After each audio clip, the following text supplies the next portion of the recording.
हमारा special session वो conduct करने वाली है। सो डॉक्टर तहसीन है, वो लैक्टेशन रिहेब थेरापिस्ट है। उन्होंने उसमें सर्टिफिकेट कोर्स किया हुआ है। पीसीओडी एंड पीसीओएस वो दोनों बहुत पेचीदे प्रॉब्लम्स है आजकल की लाइफस्टाइल में। सो उसमें भी उन्होंने बहुत अच्छा काम किया है। उसमें वो थेरापिस्ट है एंड वो अपना क्लिनिक चला रही है।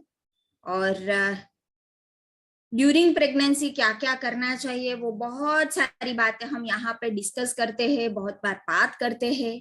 पर आज स्पेशली आफ्टर डिलीवरी बेबी के ब्रेस्ट फीडिंग के लिए, लैक्टेशन के लिए क्या करना चाहिए ड्यूरिंग प्रेगनेंसी और साथ साथ में डिलीवरी के बाद, क्योंकि कुछ बातें ड्यूरिंग प्रेगनेंसी भी ध्यान में रखनी रहती है। ऐसा ना हो जाए कि फिर पहले पता होता तो अच्छा रहता, ऐसा ना हो। तो उसके लिए आज हम डॉक्टर तहसीन को वेलकम करना चाहेंगे और वो आगे की बात आपके साथ शुरू करेंगी। So welcome doctor Tahseen.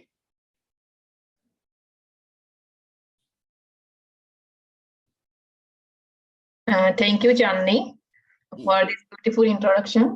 Thank you so much. Okay. चांदी मैम ने आप मेरा इंट्रोडक्शन तो दे ही दिया है।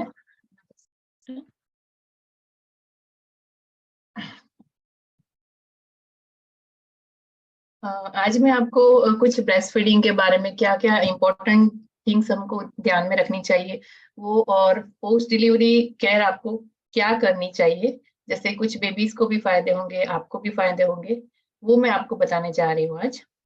ओके, मैं अपनी स्लाइड शेयर कर रही हूँ।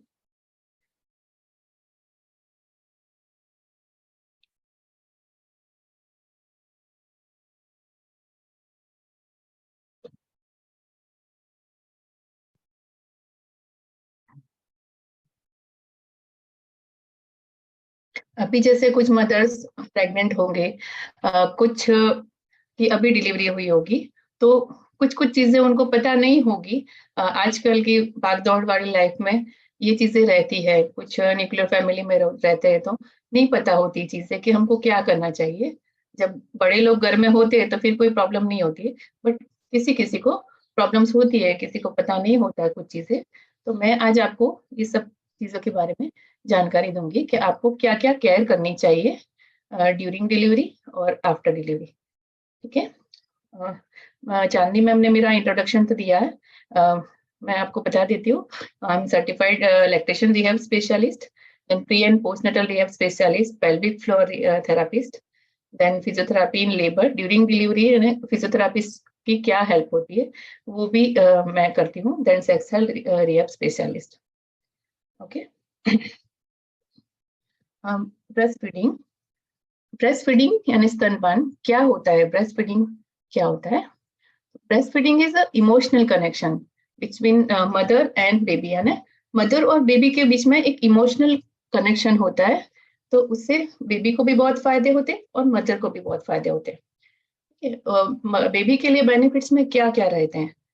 फर्स्ट, इस ब्रेस्ट फीडिंग से बेबी का ब्रेन डेवलपमेंट बहुत अच्छा होता है और मदर और बेबी के बीच में एक इमोशनल कनेक्शन बनता है, that is good for brain development of baby.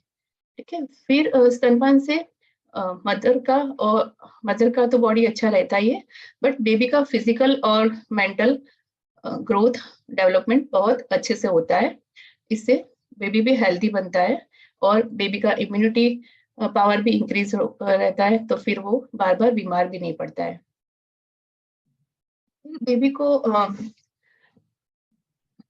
Baby का ब्रेन डेवलपमेंट होता है, देन आफ्टर वो हैप्पी भी रहता है। ओके। तो फिर मदर को भी कुछ फायदे रहते हैं, बेनिफिट्स रहते हैं। तो मदर का क्या बेनिफिट्स है उसमें? तो मदर का ब्रेस्ट फीडिंग की वजह से मदर का फ्यूचर में यूटेराइन और ओवरिन कैंसर होने के चांसेस बहुत कम हो जाते हैं, और मदर का हार्मोनल बैलेंस इसमें अच्छा रहता है ब्रेस्ट फीडिंग कराने की वजह से। तो फिर मदर का स्किन भी ग्लो करता है और उसको पिंपल्स होने के इतने चांसेस भी नहीं रहते हैं। ठीक है। फिर उनको मदर को फ्यूचर में भी हार्मोनल इम्बैलेंस की प्रॉब्लम नहीं रहती है। फिर मेन इंपॉर्टेंट थिंग मदर के लिए कि मदर का जो ड्यूरिंग प्रेगनेंसी उन्होंने बहुत वेट गेन किया है, तो फिर वो ब्रेस्ट फीडिंग की वजह से वो वेट लॉस धीरे धीरे हो जाएगा आपका। जो आपकी कैलोरीज है वो आप बेबी में चली जाएगी, तो बेबी हेल्थी बनेगा, उसको बेनिफिट होगा और आपका वेट लॉस होगा, तो दोनों के लिए फायदे हैं। ठीक है। देन पार्ट्स ऑफ ब्रेस्ट, थोड़ा मैं इसके बारे में भी आपको जानकारी दे रही हूँ, क्योंकि ये हमारे नॉलेज के लिए बहुत इम्पोर्टेंट है कि मिल्क कहाँ पर होता है, मिल्क कैसे बनता है। जब मदर कुछ खाती है तो फिर वो दिस पार्ट इज एल्वियोलाई। ये एल्वियोलाई में मदर का मिल्क सिक्रेट होता है, ब्रेस्ट मिल्क जो होता है, दिस एल्वियोलाई पार्ट जो ये पाउचेस की तरह है, यहाँ पर मिल्क सिक्रेट होता है। फिर यहाँ पे मिल्क डक्ट है, ये जो लाइन है दैट इज मिल्क डक्ट। वहां से मिल्क यहाँ पर आता है एरियोला और निप्पल में। ठीक है।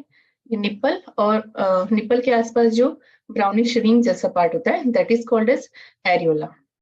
तो जैसे बेबी शक करेगा निप्पल और एरियोला को मुंह में लेके, फिर बेबी जैसे मिल्क शक करता है, तो ये एल्वियोलाई है वो पंप की तरह इफेक्ट करती है।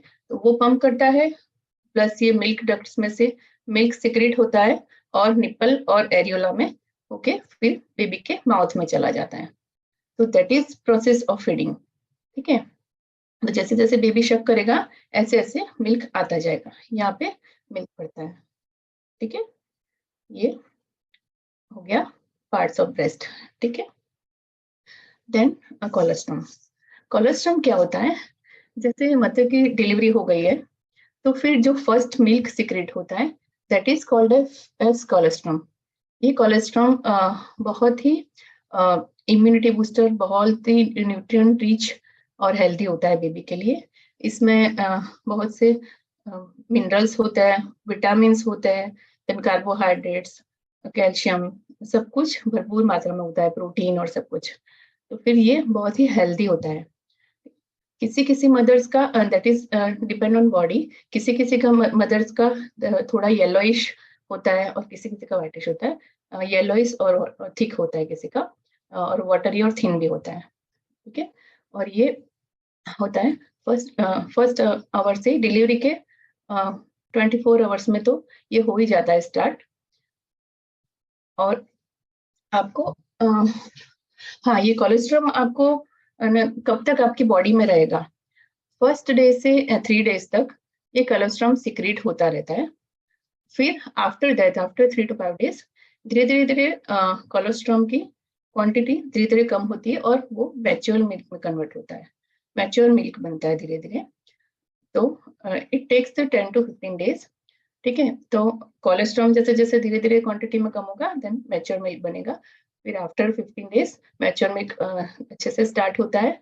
फिर 6 वीक तक मैच्योर मिल्क अच्छे से बन जाता है, बट उसमें 6 वीक्स तक कोलेस्ट्रॉल की थोड़ी थोड़ी क्वांटिटी, थोड़े थोड़े पार्ट्स अंदर रहते ही है, that is good for baby. Okay. इसलिए पहले डिलीवरी होने के बाद हमको ऐसा नहीं कि तुरंत ही दूध नहीं पिला पाए, कोशिश करनी है कि पहले हम जितना जल्दी हो सके बच्चे का फीडिंग स्टार्ट करें। किसी किसी मदर्स का जैसे सिजेरियन हुआ है, तो वो अभी उनको इतना वो नहीं है, कॉन्शियस नहीं है, तो हमको रिलेटिव्स को बोलना है कि हो सके तो आपको ट्राई करना है बेबी को निप्पल मुंह में देने का फर्स्ट 24 आवर्स में भी, after 1 hour we can try. ठीक है। When should you begin your breast feeding? आपको कब स्टार्ट करना चाहिए? ऐसे तो आफ्टर एन आवर धीरे धीरे मिल्क सिक्रीशन स्टार्ट हो ही जाता है। ठीक है। किसी किसी का थोड़ा लेट होता है, तो आफ्टर 1 आवर हमको रिलेटिव्स को बोलना है कि थोड़ा ट्राई करो।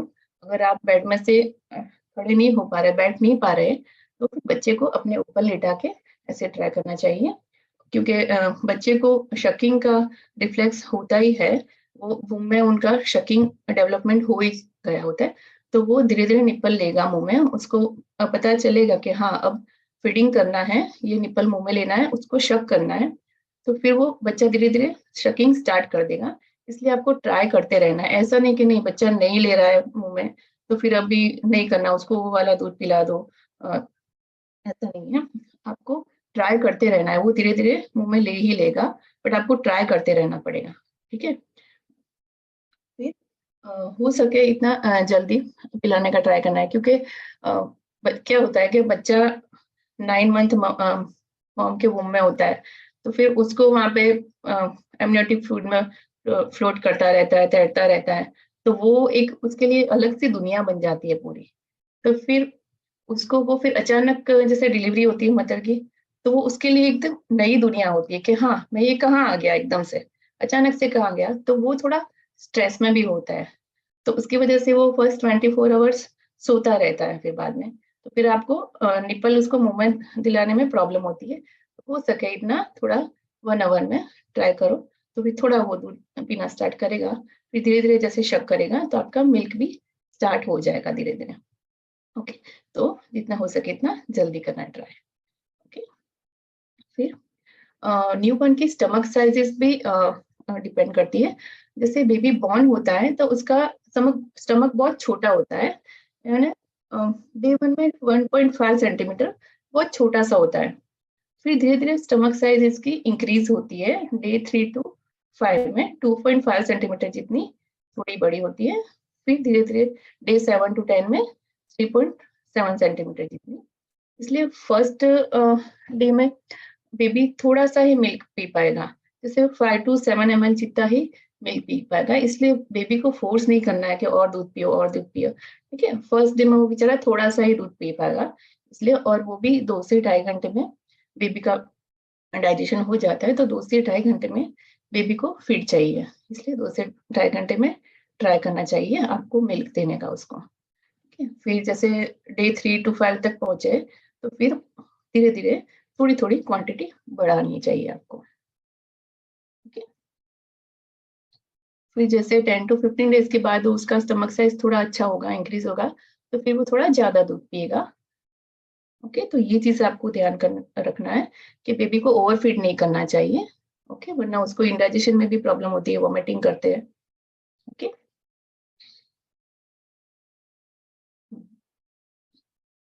डे 1 में हाँ बेबी की स्टमक कैपेसिटी बहुत कम होती है, ये मैंने चीज आपको बता दी।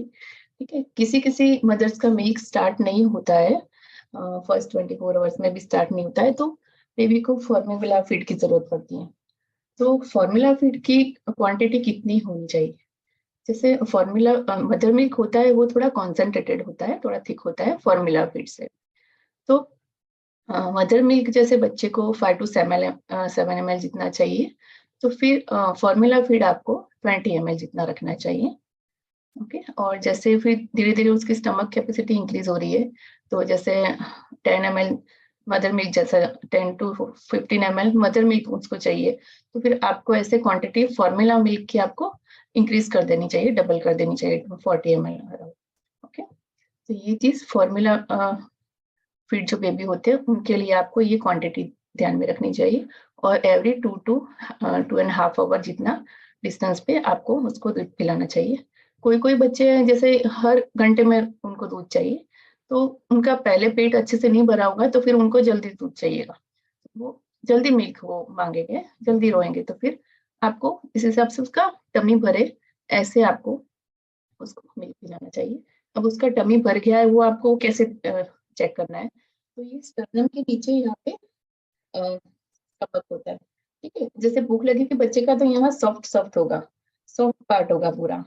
ये आपको मैन्युअली चेक करना है, मैं बता रही हूँ आपको कि यहाँ पे सॉफ्ट होगा, जैसे बच्चे का पेट भर गया है एकदम, तो ये स्टमक पार्ट है वो टाइट हो जाता है एकदम कि हाँ बच्चे का पेट भर गया। फिर दूध पिलाने के बाद आपको बेबी को ऐसे करके ऐसे डकार खिलाना है, इस तरह से डकार खिलाना है। ठीक है, दैट सोच के हाँ अब बच्चे का पेट भर गया है। अगर आप ऐसा नहीं किया तो फिर बच्चे को इंडाइजेशन की प्रॉब्लम रह सकती है, वो वोमिटिंग करते हैं। ठीक है, ये चीज हो सकती है। फिर डे 3 से फिर इंक्रीज होगी स्टमक साइज, तो फिर आप यानी उसको थोड़ा ज्यादा पिला सकते हैं। बट ये वाली चीज मैंने बोली वो आपको करते रहना है, एवरी फीड के बाद ये करते रहना है। ठीक है, तो इससे पता चलेगा कि हाँ बच्चे का पेट भर गया है। फिर कभी कभी क्या होता है कि बच्चे का पेट भर जाता है तो वो दूध पीते पीते ही सो जाते हैं, तो फिर उनको सोने देना है, पर नींद में ही फिर उनको ऐसे डकार खिला देना है। ठीक है। हम्म, ठीक है। आपको अब कैसे पता चलेगा कि अब बेबी हंग्री हो गया है, अब इसको भूख लगी है? तो बच्चे भी है ना कुछ साइंस देते हैं अपने को, कुछ ऐसे साइंस देते हैं कि हमको पता चल जाता है कि हाँ अब उसको भूख लगी है। पहले ना स्टार्टिंग में वो जब उठेंगे तो फिर ऐसे ऐसे ऐसे करके इनको फेस को टर्न करेंगे धीरे धीरे धीरे ऐसे, फिर माउथ ओपन करेंगे धीरे धीरे आ करके, फिर फीस्ट अपना फीस्ट है वो मुंह में लेंगे। तो वो धीरे धीरे साइंस होते हैं। फिर आप ऐसे स्ट्रोक करोगे गाल पे तो फिर वो ऐसे करके टर्न करता है अपना माउथ, है ना, स्ट्रोकिंग की साइड अपना माउथ फेस टर्न करेगा वो। तो इससे समझना है कि हाँ उसको अब भूख लगी है। फिर जब बच्चे रोते हैं that is late signs of crying. तो है ना, जब बहुत रोना स्टार्ट करते हैं वो लेट हो जाता है, इसलिए बच्चे साइंस देते हैं कि हाँ अब उनको भूख लगी है। तो वो धीरे धीरे अपना साइंस देते हैं, तो हमको समझ जाना है कि हाँ उसको भूख लगी है। ठीक है। फिर कभी कभी हाँ बच्चे बहुत ज्यादा रोते हैं, तो फिर आपको क्या करना चाहिए उसके लिए?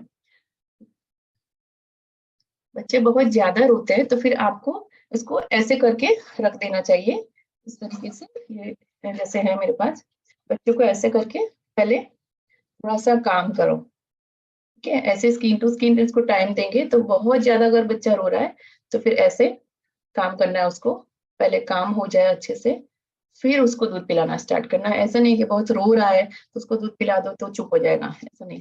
पहले उसको थोड़ा सा काम करो, ठीक है, थोड़ा, फिर उसके बाद आप उसको फीडिंग करो। ये चीज आपको ध्यान रखनी है।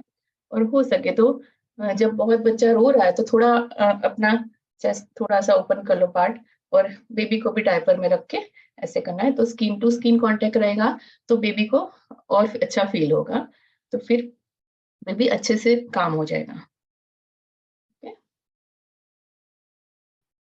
देन दिस सम शाइन्स, जैसे हंग्री हो रहा है तो स्टरिंग करता है, फिर माउथ ओपन करता है, टर्निंग हेड को टर्न यहाँ से करता है। ठीक है, ये पिक्स मैंने बताए तो आपको थोड़ा समझ में आया और अच्छे से। फिर जब रियली हंग्री होता है तो फिर ऐसे ऐसे करके हाथ करता है, फिर ज्यादा मूवमेंट, ज्यादा हिलने डुलने लगता है बच्चा। फिर जब सुपर हंग्री हो जाते हैं बच्चे तो फिर रोना स्टार्ट करते हैं, फिर किसी की सुनते नहीं है वो लोग। इसलिए हमको समझ जाना है कि हाँ उसको भूख लगी है, चलो उसको दूध दे देते अपने, है ना। फिर आपका बच्चा अच्छे से फीड ले रहा है या नहीं ले रहा है, तो ये चीज आपको उसका यूरिन करना और पुप और पी से भी आपको पता चल सकता है कि हाँ उसका फीडिंग अच्छे से हो रहा है या नहीं हो रहा है। जनरली बच्चे 8 to 12 टाइम्स पर 24 आवर्स इतना करते हैं। ठीक है, पुप करते हैं, पी करते हैं। ठीक है, पुप जैसे 3 to 4 टाइम्स करते हैं और पी करते हैं 8 to 12 टाइम्स, यूरिन करते हैं पास आउट।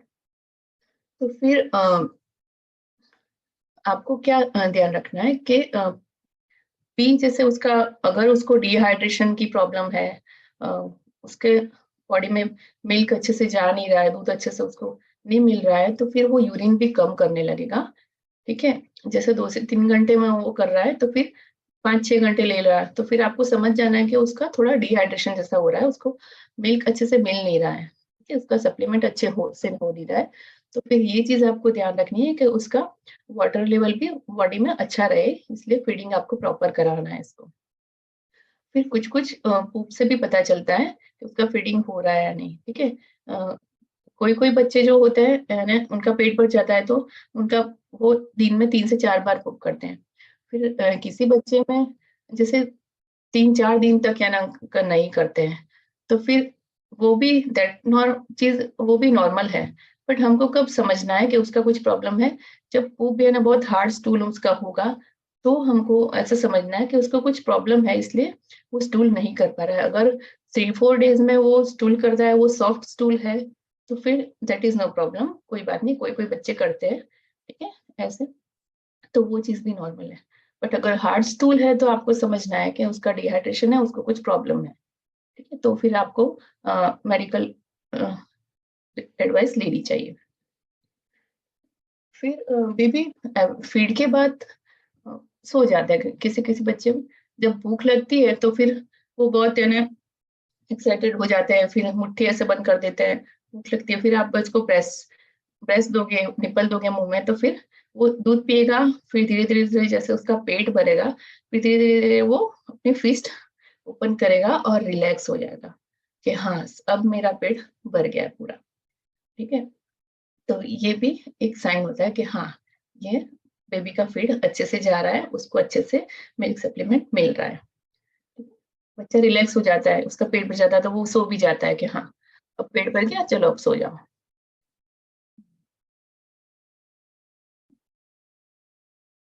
फिर ये एक चीज आपको ध्यान में रखनी है कि बेबी के पुक के कलर भी आपको नोट करते रहना है। ऐसा नहीं कि नहीं ये चीज तो नहीं, बट देखनी चाहिए, बट हाँ ये चीज भी आपको ध्यान रखनी चाहिए कि नॉर्मली क्या होगा कि फर्स्ट 3 डेज में बेबी का कलर, पुक कलर जो होगा ये ग्रीनिश होगा, ग्रीनिश येलो ग्रीन होगा, ये इस टाइप का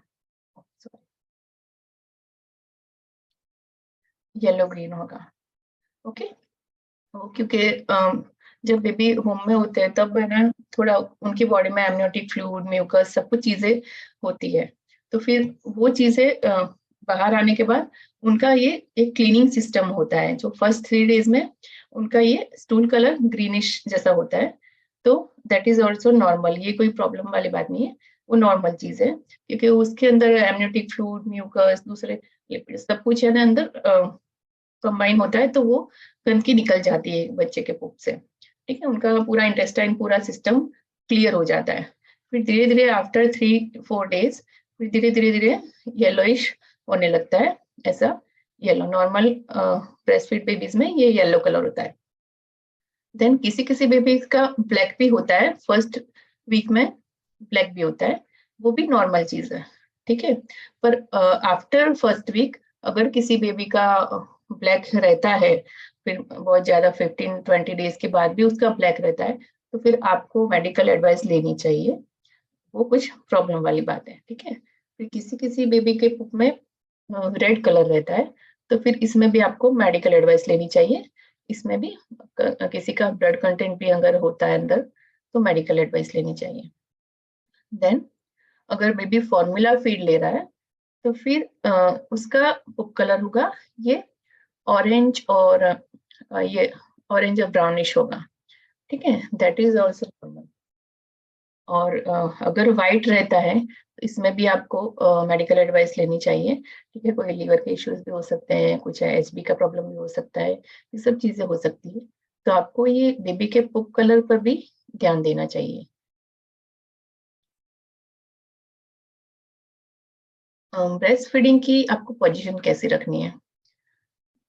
ब्रेस्ट फीडिंग में फर्स्ट तो आपको ऐसे स्ट्रेट बैठना है, ठीक है, फीडिंग कराते वक्त स्ट्रेट बैठना है, आपके लैप में एक पिलो ले लेना है, ठीक है, ऐसा पिलो लेना है, फिर आपको बेबी को लेना है, बेबी को आप इस तरह से होल्ड करो, आपको दिख रहा है,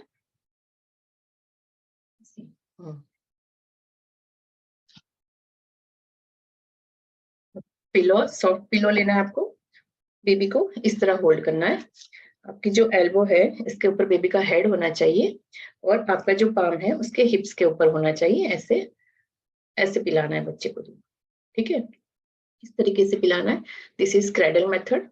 ओके, कभी कभी जैसे मदर को कोई हाथ में प्रॉब्लम है तो आप क्रॉस क्रेडल भी कर सकते हैं, ये दूसरे हाथ से ऐसे बेबी को हेड को अच्छे से सपोर्ट करना है, और वो ध्यान रखना है कि बेबी का जो नोज है वो प्रेस ना हो जाए, ठीक है, उसको ओपन रखना है तो वो अच्छे से ब्रीदिंग कर पाए, तो इस तरीके से ये क्रॉस क्रेडल मेथड ऐसे भी पिला सकते हैं, और आपको स्ट्रेट बैठना है, आपको झुकना नहीं है, ठीक है, बेबी को थोड़ा ऊपर पिलोस के ऊपर रखना है। फिर फुटबॉल मेथड किस में यूज कर सकते हैं, जैसे सिजेरियन है मदर का, उनको स्टिचेस में बहुत पेन हो रहा है, तो यहाँ पे अगर बेबी को रख रहे हैं तो बहुत पेन हो रहा है आपको, तो फिर इसमें आप वैसे फुटबॉल मेथड यूज कर सकते हैं, इस तरीके से पकड़ सकते हैं, ये इस तरीके से, ठीक है, ऐसे पिला सकते, ये ऐसे, या तो फिर ट्विंस अगर किसी के होते हैं तो ट्विंस को अगर पिलाना है तो फिर आप ऐसे दोनों तरफ इस तरीके से पिला सकते हैं। फीडिंग दोनों को साथ में करवाना हो तो ऐसे करवा सकते हैं। फिर कभी कभी क्या होता है कि मदर को रात को नींद में दूध पिलाना होता है, तो फिर आपको ऐसे साइड लाइन में इस तरीके से साइड लाइन में पिलाना है, ठीक है। पर इसमें आपको ध्यान रखना है कि बेबी का नोज ओपन रहे, बेबी के नोज के ऊपर कोई प्रेशर ना आए उसके माउथ के ऊपर, तो बेबी ब्रीदिंग अच्छे से कर पाए, ठीक है, ये चीज ध्यान रखनी है आपको। फिर ये रिक्लाइनिंग मेथड है, रिक्लाइनिंग मेथड ये वाली आप कब यूज कर सकते हैं।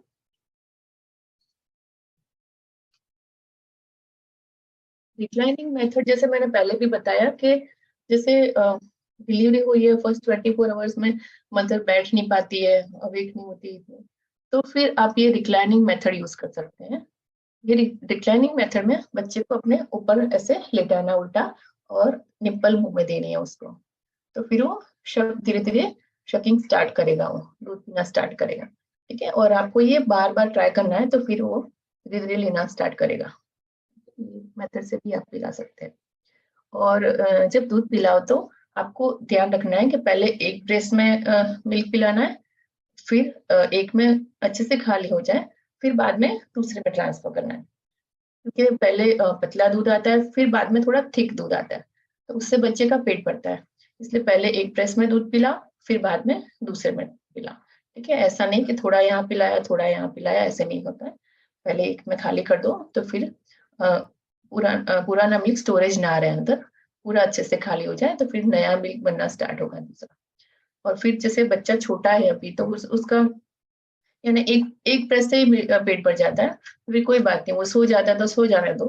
फिर आफ्टर दो 2-2.5 घंटे बाद फिर वापस उसको भूख लगेगी, तो फिर वापस दूसरे में ट्रांसफर कर दो और फिर दूसरे में पिलाओ। कभी कभी ऐसा होता है कि हाँ बच्चा सो गया है, तो फिर यानी अब क्या करें, यानी ये प्रेस में भी मिल्क अभी बहुत जमा हुआ है, फिर थोड़ा सा आपको पंप से निकाल देना है, तो फिर आपको पेन ना हो ब्रेस्ट में, ठीक है। ये चीज आपको ध्यान रखनी है। फिर science of a good latch, latching technique क्या होता है, बच्चे को दूध पिलाने की एक टेक्निक होती है। वो क्या होता है, जिससे बच्चा भी कंफर्टेबल रहता है और आपको भी कोई प्रॉब्लम नहीं होती है, ठीक है। तो ये पोजीशंस तो मैंने बताई आपको। पोजीशन में आपको इतना ध्यान रखना है कि स्ट्रेट बैठना है, आपको झुक के नहीं बैठना है ऐसे, ठीक है। झुकोगे तो हमें आपको यहाँ पे सर्वाइकल की प्रॉब्लम हो जाएगी, सर्वाइकल शोल्डर ये सब प्रॉब्लम्स होने लगती है, और बच्चा भी कंफर्टेबल नहीं रहता है वो ये पोजीशन में, उसको भी है ना ब्रीदिंग में प्रॉब्लम होता है फिर धीरे धीरे, ठीक है। तो फिर आपको स्ट्रेट बैठना है। और बच्चा हमेशा जब मिल्क फीडिंग करेगा, निप्पल मुंह में लगाए, तो सिर्फ निप्पल से मिल्क सीक्रेट नहीं होता है, थोड़ा बहुत मिल्क एरियोला से भी सीक्रेट होता है। तो पूरा बच्चे के लिप्स जो है पूरा निप्पल के साथ एरियोला के ऊपर कवर कर ले पूरा, ऐसे उसको माउथ में इसको देना है, ठीक है। तो फिर वो बाद में शक करेगा, तो निप्पल और एरियोला दोनों में से मिल्क सीक्रेट होगा। तो फिर ये आपको ध्यान रखना है कि सिर्फ निप्पल नहीं देनी मुंह में, थोड़ा पूरा उसका माउथ लिप्स कवर कर ले पूरा एरियोलर तक के पार्ट तक, इस तरीके से देना है आपको। तो फिर इससे आपको निप्पल में भी बार बार क्रैक्स नहीं आएंगे, किसी किसी के छाले पड़ जाते हैं बार बार, तो निप्पल में क्रैक्स नहीं आएंगे ऐसे ये पोजीशन में, और बच्चा भी कंफर्टेबल रहेगा। फिर किसी किसी के क्रैक्स आ जाते तो फिर क्या करना चाहिए तब, तो फिर आपको तब थोड़ा सा ब्रेस्ट मिल्क होता है, थोड़ा सा निप्पल पे स्प्रेश करके थोड़ा मिल्क निकालो, फिर अगर माइल्ड कट्स है तो फिर वो ब्रेस्ट मिल्क को ही थोड़ा स्प्रेड करके निप्पल के ऊपर लगा दो। तो फिर जो ब्रेस्ट मिल्क होता है वो फुल ऑफ मॉइस्चराइजर होता है, तो फिर वो जल्दी फास्ट हीलिंग करेगा जो क्रैक्स है उसको। फिर अगर ज्यादा कट्स है तो फिर आपको मेडिकल एडवाइस लेनी पड़ेगी, डॉक्टर के पास जाना पड़ेगा। बट अगर माइल्ड माइल्ड कट्स है तो फिर आप ये चीज अप्लाई करो, तो फिर या तो फिर कुछ लोग कोकोनट ऑयल भी यूज करते हैं, तो वो भी यूज कर सकते हैं, ठीक है। फिर बाद में जब बच्चों को दूध पिलाना है तो फिर आपको हॉट टॉवेल लेना है और उसको गर्म पानी से में हॉट टॉवेल करके फिर उससे अच्छे से क्लीन कर लेना है पहले ब्रेस्ट को, फिर बाद में आपको दूध पिलाना है बच्चे को, ठीक है। अगर विदाउट क्लीन करोगे तो फिर बच्चे को इन्फेक्शन रहने के चांसेस रहते हैं, इसलिए जब भी दूध पिलाओ तो पहले उसको डिपल्स को क्लीन करो, फिर बाद में मिल्क पिलाओ, ठीक है। फिर इनिशियल डेज में अगर हाँ मदर को स्टिचेस आए हैं, सिजेरियन है किसी का, तो फिर उनको बॉडी जैसे बहुत ज्यादा है, हैवी है, तो फिर उनको स्ट्रेट बैठने में प्रॉब्लम होती है फीडिंग कराते वक्त। तो वो उनको क्या करना चाहिए, थोड़ा सा वो लेट बैक, थोड़ा सा ऐसे, जैसे ये स्ट्रेट बैठने में प्रॉब्लम हो रही है उनको, फिर थोड़ा सा पिलोज के सपोर्ट से ऐसे बैठ सकते हैं। स्टार्टिंग डेज में रेगुलर ये हैबिट्स नहीं करनी है आपको, ऐसे बैठ सकते हैं। फिर इस तरीके से आप मिल्क पिला सकते हैं, ठीक है। फिर बाद में जैसे आपको स्टिचेस में पेन नहीं हो रहा है, तो फिर आप धीरे धीरे धीरे फिर स्ट्रेट आ जाइए, बट आप ये चीज ध्यान रख सकते हैं, ठीक है।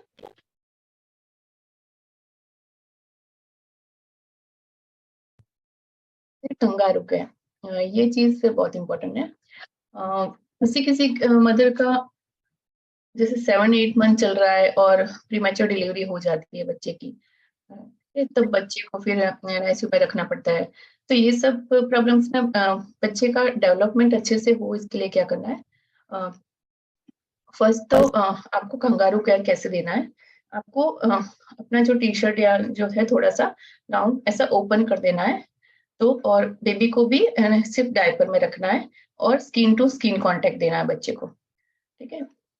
तो स्किन टू स्किन कांटेक्ट करेंगे, इससे क्या होगा कि बेबी की जो सेंसरी नर्व्स है वो ज्यादा एक्टिव होगी और उसमें धीरे धीरे धीरे हीलिंग पावर बढ़ेगा। तो वो बच्चा अच्छे से हीलिंग होगा, फास्ट हीलिंग होगा। अगर मदर को कुछ प्रॉब्लम है, वो नहीं कर सकते कंगारू केयर, इस तरह से बच्चे को नहीं दे सकते, तो फादर पे दे सकते हैं, फादर कैन ऑल्सो गिव। तो ये चीज आपको करना है। अगर ये आप नॉर्मल बेबीज में भी करोगे ना, तो उनको भी बहुत बेनिफिट है। बच्चों को इम्प्रूवमेंट, मेंटल इम्प्रूवमेंट बहुत अच्छे से होता है। नर्व्स उनकी बहुत एक्टिव रहती है, सेंसरी नर्व्स। फिर फीडिंग सप्लीमेंट डिवाइसेस कुछ होती है, किसी किसी मदर्स का निपल इन्वर्टेड होता है, अंदर की तरफ फ्लैट होता है, फिर इसमें ये फीडिंग सप्लीमेंट डिवाइसेस यूज करते हैं। ऐसे निपल मार्केट में अवेलेबल रहती है। किसी किसी मदर्स को ज्यादा कट्स हो गए, तब भी पेन हो रहा है फीडिंग कराने में बच्चे को, तब भी ये फीडिंग सप्लीमेंट डिवाइस यूज कर सकते हैं। और ये बॉटल्स के साथ ये डिवाइस भी ऐसा मार्केट में अवेलेबल है। ये जो पार्ट है उसको आप ब्रेस्ट के ऊपर लगा सकते हैं और फिर ये पंप है, इससे आप पंप करोगे तो धीरे धीरे फीडिंग स्टार्ट होगा अंदर से। तो ये डिवाइसेस रहते हैं, ये मार्केट में इजीली अवेलेबल रहते हैं।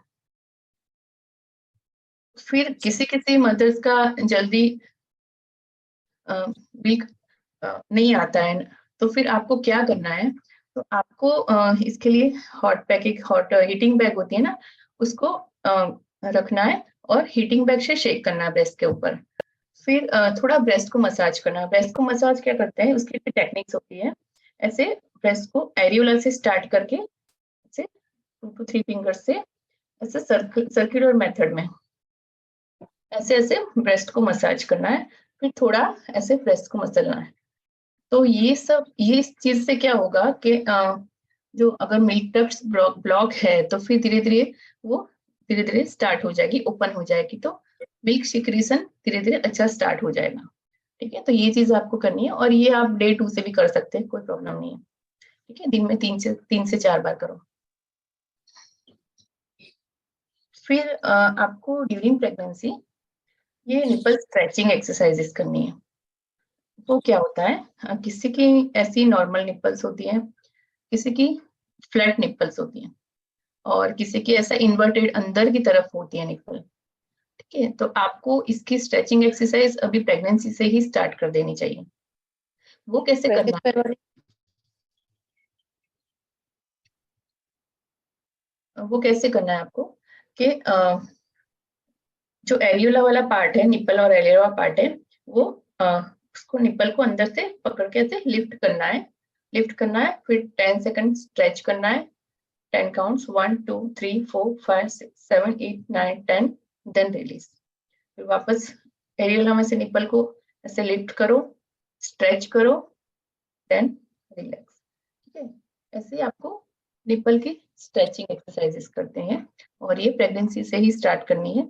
तो धीरे धीरे आपका निपल बाहर आने लगेगा, तो फिर बच्चे को बाद में फीडिंग में निपल लेने में प्रॉब्लम नहीं होगी। ओके,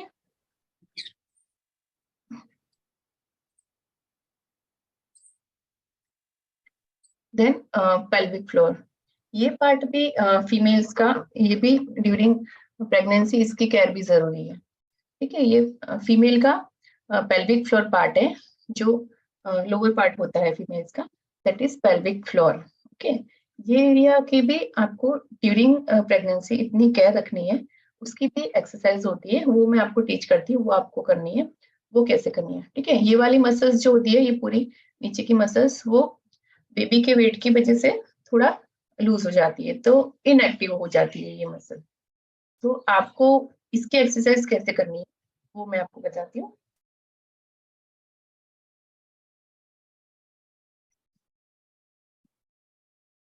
आपको ड्यूरिंग प्रेगनेंसी, हाँ, ऐसे बैठना है। ठीक है,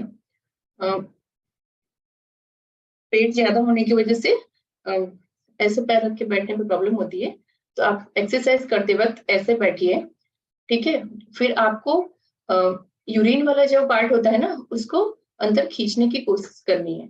जैसे पेशाब रोकने की कोशिश करते हैं ना, यूरिन को कंट्रोल करने की कोशिश करते हैं, ऐसे आपको इसको खींचना है अंदर। फिर 10 सेकंड तक खींच के रखना है, फिर रिलैक्स करना है, फिर वापस इसको खींचना है, 10 सेकंड होल्ड, देन रिलैक्स। ठीक है, ये पोजीशन में आपको ये पेल्विक फ्लोर की एक्सरसाइज करनी चाहिए। तो इससे क्या होगा, पेल्विक फ्लोर, आपका जो पेल्विक फ्लोर मसल है वो एक्टिव हो जाएगा, एक्टिव रहेगा, तो आपको ड्यूरिंग डिलीवरी आपको प्रॉब्लम नहीं होगी। नॉर्मल डिलीवरी भी करानी है तो भी हमने अच्छे से आपकी मसल आपको सपोर्ट करेगी। ठीक है, और फिर आफ्टर डिलीवरी भी आपको ये एक्सरसाइजेस करते रहना पड़ता है, तो फिर तो नॉर्मल मसल्स धीरे धीरे नॉर्मल हो। क्या होता है कि ड्यूरिंग प्रेगनेंसी बेबी के वेट की वजह से थोड़ा पेट की मसल्स और नीचे पेल्विक फ्लोर मसल्स वो थोड़ी सी लूज हो जाती है, तो हमको उसको एक्सरसाइज करके टाइट करना पड़ता है। तो फिर इसके लिए आपको ये एक्सरसाइज प्रेगनेंसी में भी करनी है, तो मसल्स एक्टिव रहे, और आपको आफ्टर डिलीवरी भी ये एक्सरसाइज करनी चाहिए। अगर किसी के नॉर्मल डिलीवरी है, उसको स्टिचेस आए हुए हैं, तो भी आप ये एक्सरसाइज कर सकते हैं। इससे आप आपके जो स्टिचेस है वो भी जल्दी से भरेंगे। ठीक है, और सिजेरियन वालों को भी करनी है ये, सबको इम्पोर्टेंट है ये एक्सरसाइज करनी। ठीक है, फिर आफ्टर फीडिंग कुछ एक्सरसाइजेस होती है करनी, तो वो आपको क्या करनी है? आफ्टर फीडिंग क्या होता है कि बच्चे को 2 साल तक दूध पिलाते हैं, तो फिर मदर्स को सर्वाइकल की, फिर शोल्डर की, बैक की, वो सब प्रॉब्लम्स हो जाती है। तो उसके लिए आपको क्या करना है, तो आफ्टर फीडिंग आपको जब भी फीडिंग कराओ बेबी को, तो ये थोड़ी एक्सरसाइज करनी है। जैसे ये सर्वाइकल की मूवमेंट है, अप एंड डाउन, ठीक है, देन साइड टू साइड, इस तरीके सारी एक्सरसाइज आप 10 टाइम्स करो। फिर आप रोटेशन कर सकते हो सर्वाइकल का, ये कर सकते हो। ठीक है, फिर शोल्डर की, इस तरीके से शोल्डर की ये वाली एक्सरसाइज कर सकते हैं। ओके, ये एक्सरसाइजेस आफ्टर फीडिंग आपको करनी है। देन रोटेशन आप ये कर सकते हैं शोल्डर का 10 टाइम्स ऐसे, फिर 10 टाइम्स अपोजिट। ठीक है, ये सारी एक्सरसाइज आपको आफ्टर फीडिंग करनी है, एवरी फीडिंग के बाद। इससे क्या होगा कि आपकी मसल्स स्ट्रांग बनेगी, सर्वाइकल की और शोल्डर की, तो फिर आपको पेन नहीं होगा सर्वाइकल का। ठीक है, फिर बैक पेन के लिए, बैक के लिए भी एक्सरसाइजेस है, वो मैं आपको आगे बताऊंगी। ठीक है, हाँ, ये एक्सरसाइजेस है पेल्विक एक्सरसाइजेस। फर्स्ट है pelvic tilt with bridge, okay, और कीगल एक्सरसाइज। ये मैं आपको शो करती हूँ कैसे करना है। 1 मिनट।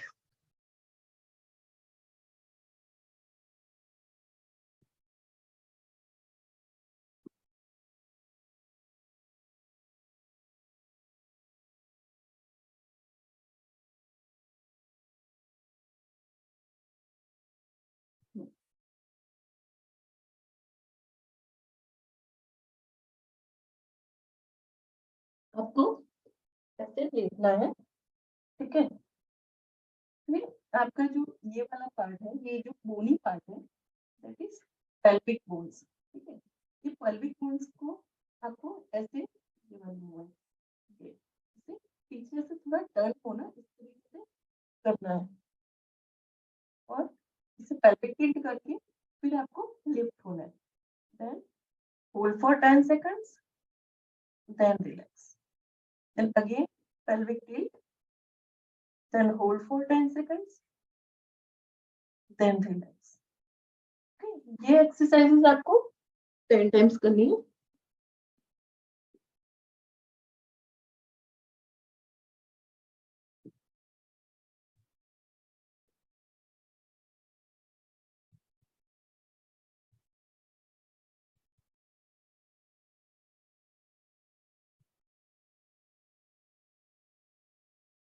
समझ में आई ये exercises?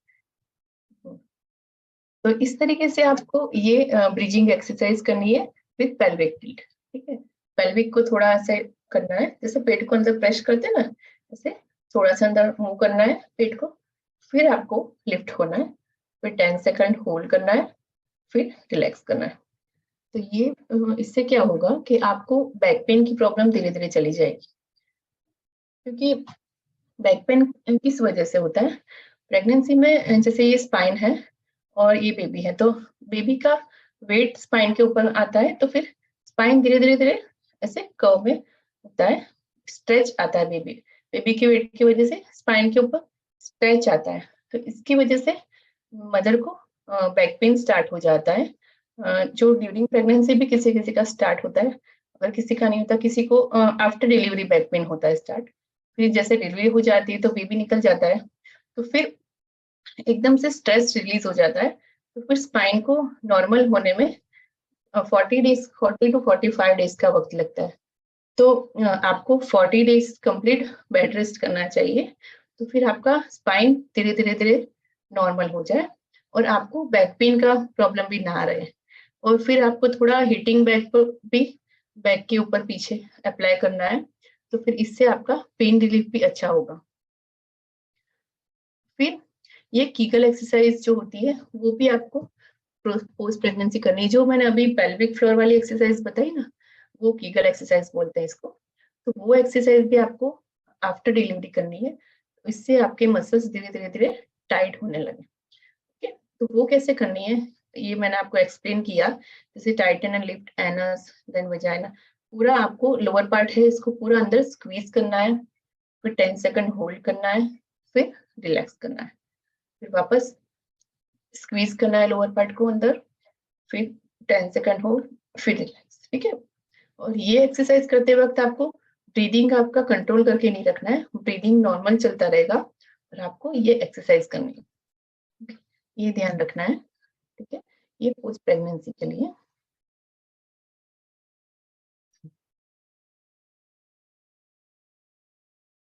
Then next slide.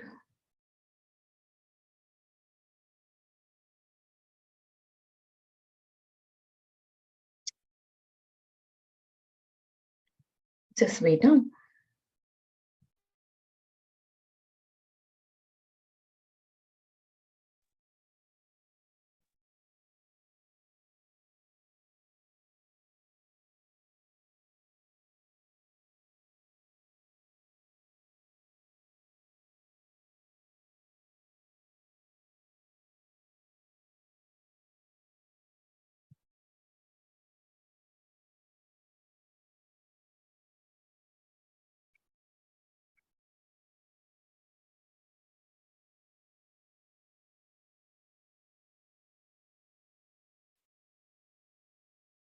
Just wait, there is some problem in my screen.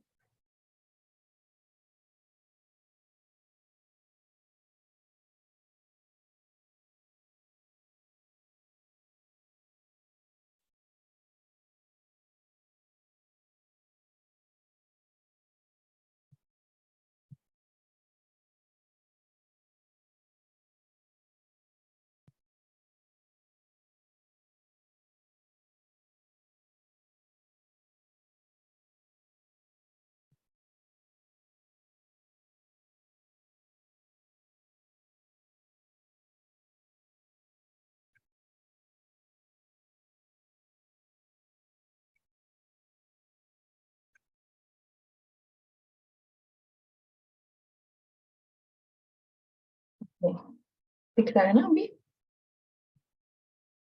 Hello miss Chandni, screen is visible?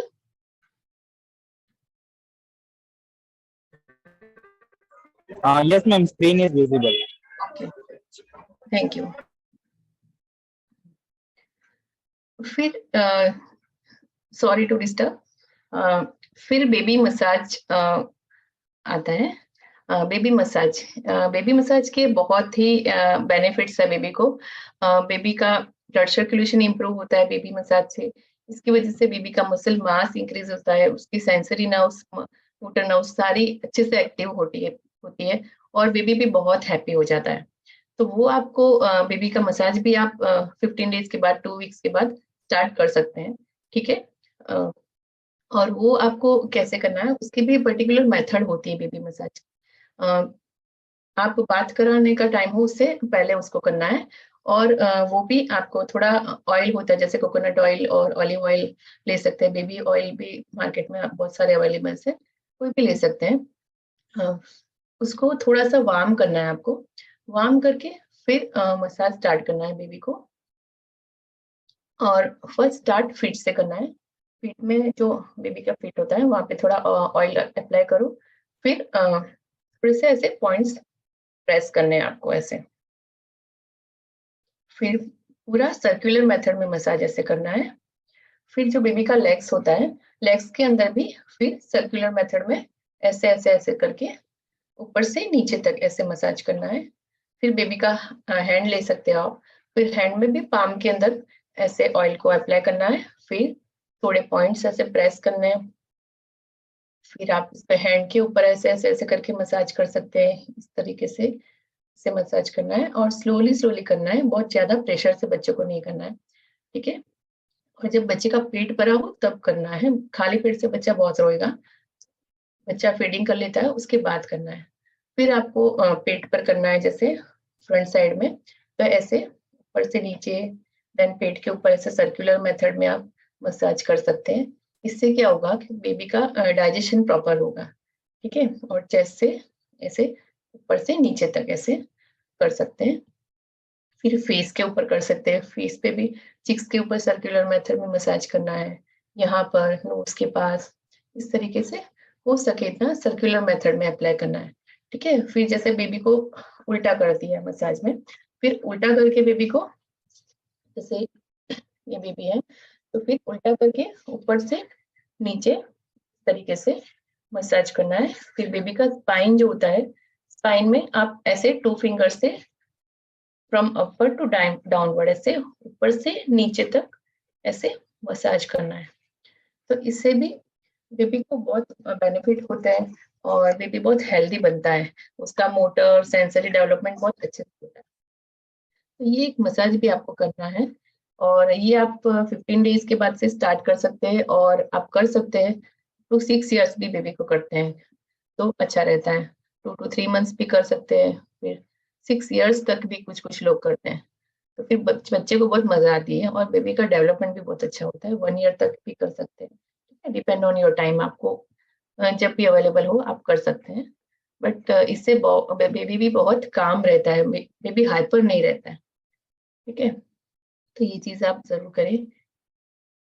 और किसी किसी का प्री मैच्योर बेबी है तो इसमें भी उसको बहुत बेनिफिट है ये चीज के।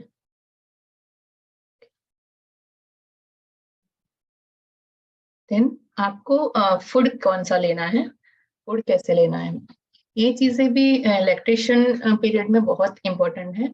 आपको क्या खाना है, कुछ चीजें नहीं लेनी होती है, तो वो सब चीजें ध्यान रखना है। तो मोरिंगा लीव्स जो है वो आप 4 मंथ्स तक ले सकते हैं, आप कोई सब्जी के साथ मिक्स करके वो मोरिंगा लीव्स ले सकते हैं। फिर वीट, बाजरा, रागी, उसकी खिचड़ी ले सकते हैं, ठीक है।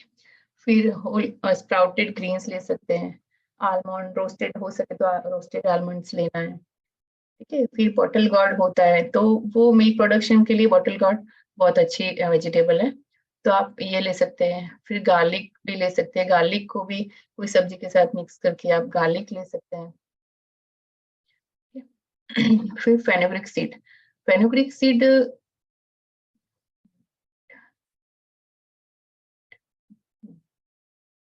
फेनुग्रीक सीड है, वो भी आप ले सकते हैं। उससे क्या, फेनुग्रीक सीड आप ऐसे भी डायरेक्टली ले सकते हैं, आप उसका वाटर भी ले सकते हैं। और ये मिल्क सप्लीमेंट के लिए बहुत अच्छा है, मिल्क भी इससे अच्छा होता है सीक्रेट, और ये आपके हेयर्स के लिए भी बहुत अच्छा रहेगा। तो ये फेनुग्रीक सीड भी आप ले सकते हैं, ठीक है। फिर सिसमे सीड्स है, जो तिल और उसके लड्डू चिक्की बनाते हैं, वो चीज ले सकते हैं आप। फिर डील सीड्स तो बहुत ही अच्छे होते हैं। डील सीड्स में आप उसका मुखवास सोप बना के लेते हैं, सोप के साथ वो लेते हैं, मुखवास बनाते हैं, माउथ फ्रेशनर वो बनाते हैं, जो है ना एवरी जब भी आप कुछ फूड लेते हो तो फिर आपको वो ले लेना चाहिए। तो फिर उससे बहुत अच्छा मिल्क सिक्रेशन होता है। और फिर बाद में ये डील सीड्स होते हैं, उसको जैसे 1 टेबल स्पून आपने पानी में उसको थोड़ा जगरी के साथ पानी उबाल के फिर आप उसको छान के फिर आप लो, वो पानी लो, तो इससे भी आपका मिल्क प्रोडक्शन धीरे धीरे इंक्रीज होगा, आपका मिल्क अच्छा आएगा धीरे धीरे, ठीक है। फिर आप ग्रीन वेजिटेबल्स और फ्रेश फ्रूट्स ले सकते हैं।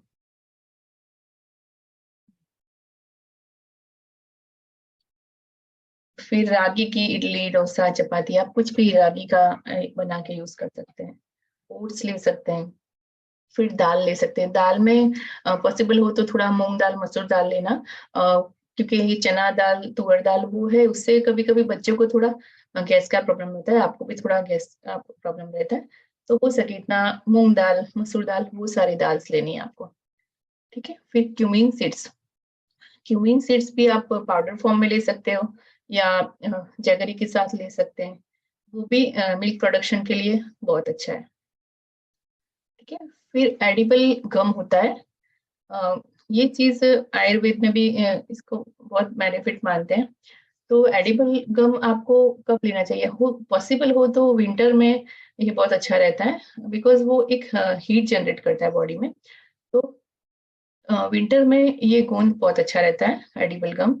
जैसे समर्स में भी लेना है तो आप थोड़ा बहुत ले सकते हैं, बट विंटर में उसके बहुत अच्छे बेनिफिट रहते हैं, ठीक है। फिर अजवाइन, कैरम सीड्स जो होता है वो आपको हो सके तो डेली आपको अजवाइन आपके इसमें जैसे आपने कोई माउथ फ्रेशनर बनाया है और कोई खाना बनाया है तो इसमें आपको अजवाइन यूज करना है, या तो फिर कभी भी नहीं हुई तो आप उसको थोड़ा सा ऐसे 1 टेबल स्पून 2 टेबल स्पून आप ले सकते हैं अजवाइन को पानी के साथ।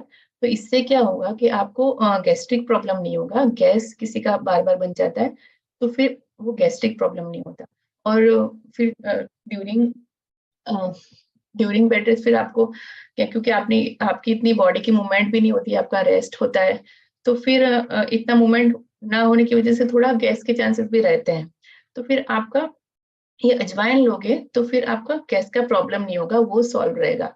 और फिर गैस होने की वजह से किसी किसी का पेट भी बहुत फूल जाता है, क्योंकि मसल्स भी वीक हो जाती है, पेट फूल जाता है, तो वो चीज आपको नहीं रहेगी, ठीक है। और पेट ना फूले इसके लिए आपको ये फूड तो ध्यान रखना ही है, प्लस आपको पोस्ट प्रेगनेंसी बेल्ट आता है वो भी पहन के रखना है, ये भी मैं आपको फिर बताती हूँ। फिर टर्मरिक है, टर्मरिक में भी हीलिंग प्रॉपर्टी बहुत अच्छी होती है। तो टर्मरिक आप डेली मील के साथ थोड़ा हल्दी लेना का रखो, तो फिर क्या होगा कि आपकी अभी जैसे बहुत सारे बॉडी में कट्स होते हैं, सिजेरियन है, नॉर्मल डिलीवरी में भी किसी के स्टिचेस होते हैं, तो फिर वो धीरे धीरे एंटीबायोटिक होती है तो फिर धीरे धीरे वो भरना स्टार्ट कर जाएगा। तो फिर ये टर्मरिक आप भी वो भी डेली सप्लीमेंट में आपको रखना है मिल्क के साथ, ठीक है। फिर जिंजर ड्राई पाउडर भी आप ले सकते हैं, फिर एग्स ले सकते हैं, ठीक है। ये सब चीजें हो गई फूड के बारे में। सालमन फिश, किसी कुछ कुछ लोग बोलते हैं कि नहीं फिश नहीं लेना चाहिए, but you can use salmon fish. Salmon fish में लीड्स का कंटेंट बहुत कम होता है, तो इसके लिए वो बेनिफिशियल है, प्रोटीन अच्छा होता है इसके अंदर। दूसरी फिशेज में लीड कंटेंट ज्यादा होता है, इसलिए ना बोलते कि नहीं फिश नहीं लेनी चाहिए, but you can use salmon fish, वो प्रोटीन के लिए भी अच्छी है, उसमें लीड कंटेंट भी कम होता है। फिर आप लीन मीट भी यूज कर सकते हैं, ठीक है, इसमें फैट पोर्शन कम होता है।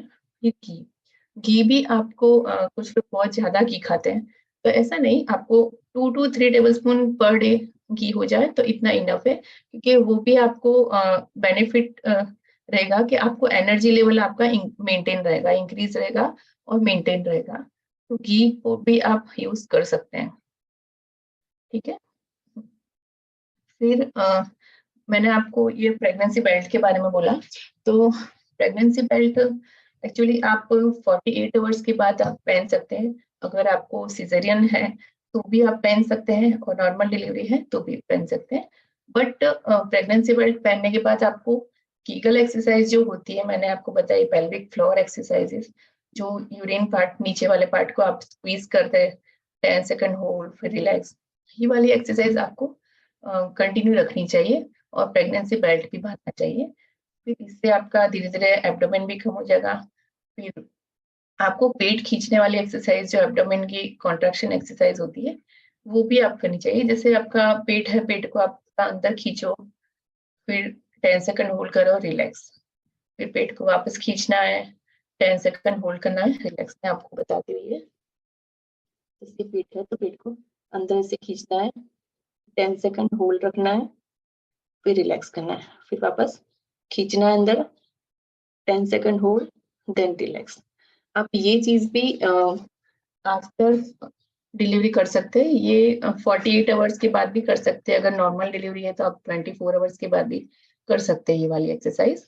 इससे कुछ प्रॉब्लम नहीं होगी, आपका टमी भी धीरे धीरे कम होगा, प्लस आपका बेल्ट होगा तो वो भी आपको हेल्प करेगा, ठीक है। ये दोनों चीजें कंबाइन आपका पेट को कम करती है, तो ये चीज आपको ध्यान रखनी है, ठीक है। तो ये थोड़ा वॉकिंग भी करना है आपको, तो आपका लेग्स जो है उसमें भी स्ट्रेंथ बनी रहे, ये चीजें आपको ध्यान रखनी है, ओके।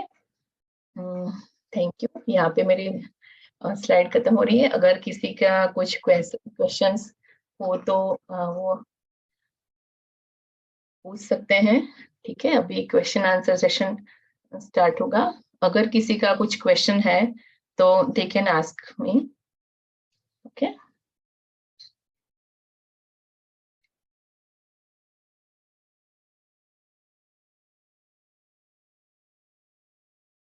अच्छा, क्वेश्चन आंसर में 4.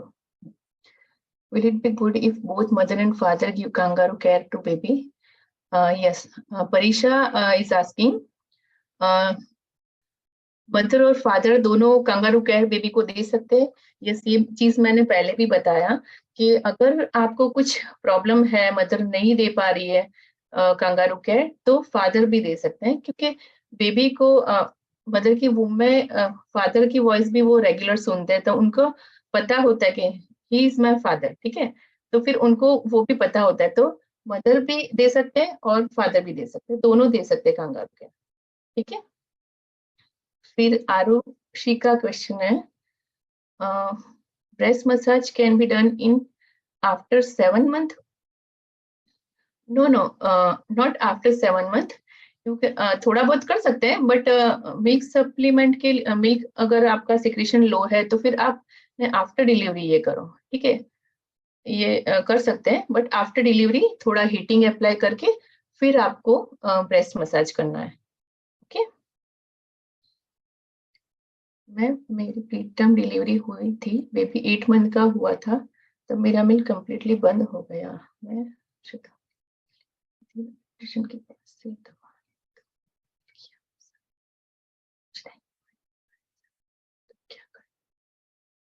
हाँ, जल्पा का क्वेश्चन है। तो इसमें क्या होता है कि किसी किसी मदर्स का कुछ हार्मोनल प्रॉब्लम्स होता है, तो फिर मिल्क प्रॉपरली सिक्रेट नहीं होता है, अपने कितना भी फिर करे कुछ, जैसे पास में किसी को कुछ पीसीओएस का प्रॉब्लम था, ऐसा कुछ भी हो, हार्मोनल इम्बैलेंस हो रहे हैं, तो फिर किसी किसी का मिल्क अच्छे से सिक्रेट नहीं होता है, तो फिर आपको तब थोड़ा आपको बेबी को फॉर्मूला फीड देना पड़ेगा। थोड़ा अपना जितना मिल्क आए इतना दो, फिर आप थोड़ा फॉर्मूला फीड दो, तो ही बच्चे का पेट भरेगा। तो आप ये सब चीजें अप्लाई कर सकते हैं। और दूसरी सेकंड टर्म आपको इससे प्रॉब्लम ना हो, अगर आपको हार्मोनल चेंजेस है तो थोड़ा आपको फॉर्मूला फीड देना पड़ेगा। अगर ऐसा कुछ प्रॉब्लम नहीं है तो आप ये फूड्स ले सकते हैं। डील सीड्स बहुत अच्छे हैं, आप डील सीड्स का भी रेगुलर उसका वाटर है वो लोगे, तो फिर आपका मिल्क सप्लीमेंट बहुत अच्छा रहता है। शतावरी भी बेनिफिट है, शतावरी के भी काफी अच्छे रिजल्ट्स हैं, तो वो भी आप ब्रेस्ट फीडिंग के ड्यूरिंग ले सकते हैं, ठीक है।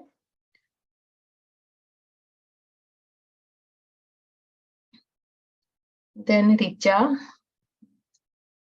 उसके लिए कुछ बताइए, अभी तक कुछ नहीं कर पा रही हूँ, स्ट्रेस बहुत हो रहा है। अच्छा रिचा, आपका क्वेश्चन पीसीओडी के रिलेटेड है, तो आपको एक्चुअली कांटेक्ट मुझे करना पड़ेगा। देखो यहाँ पे अगर अलाउड है तो मैं आपको शेयर करूंगी आपका नंबर, तो फिर आप कांटेक्ट कर सकते हैं, ठीक है।